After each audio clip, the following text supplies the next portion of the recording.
মাটির চুলায় আগুন জ্বালিয়ে রান্না করছেন গৃহিণী। এ ধরনের চুলায় সাধারণত শুকনো পাতা, কাঠ বা লাকড়ি দিয়ে রান্না হলেও এখানে ব্যবহার হচ্ছে প্রাকৃতিক গ্যাস। আর এই গ্যাস সিলিন্ডার কিংবা লাইনের মাধ্যমে সরবরাহ করা হচ্ছে না। মাটির গর্ত দিয়ে বের হওয়া গ্যাস দিয়েই চলছে নিত্যদিনের রান্না। গত বছরের শুরুর দিকে একটি নলকূপ বসানোর কাজ শুরু করেন মুরগি ব্যবসায়ী ফারুক হোসেন। ১৬০ ফুট গভীরে যাওয়ার পর নলকূপের পাইপটি ওপরের দিকে উঠে যায়। নিচে নামানোর কয়েকবার চেষ্টা করে ব্যর্থ হন মিস্ত্রিরা। পরে সন্দেহের বশে গর্তের মুখে দিয়াশলাই জ্বালালে তাতে আগুন ধরে যায়।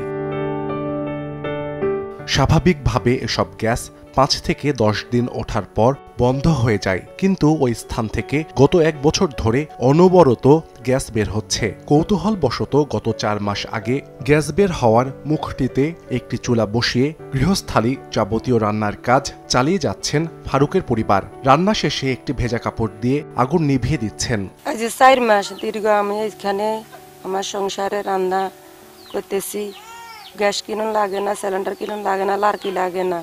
নিউ সানসিল্ক ব্ল্যাক শাইন, নজর কাড়া শাইন চুলের নাম্বার 1 চয়েস।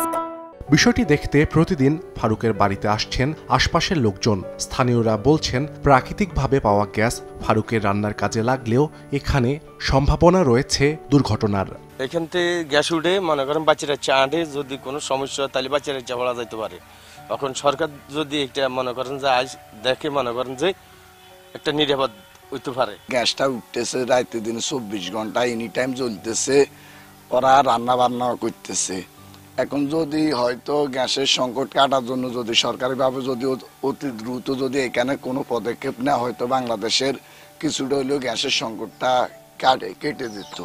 এই গ্যাস দেশের কাজে লাগাতে সরকারিভাবে প্রয়োজনীয় ব্যবস্থা নেওয়ার দাবি ফারুক হোসেনের। এখানে গ্যাসটাতে উঠছে, এটা প্রাকৃতিক সম্পদ।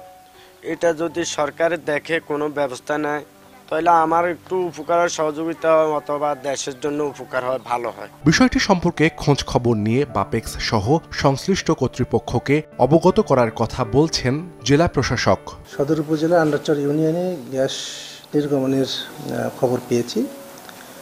এটি ফিজিবল কিনা আদৌ বিষয়টি সংশ্লিষ্ট দপ্তরকে এটা আমরা জানাবো।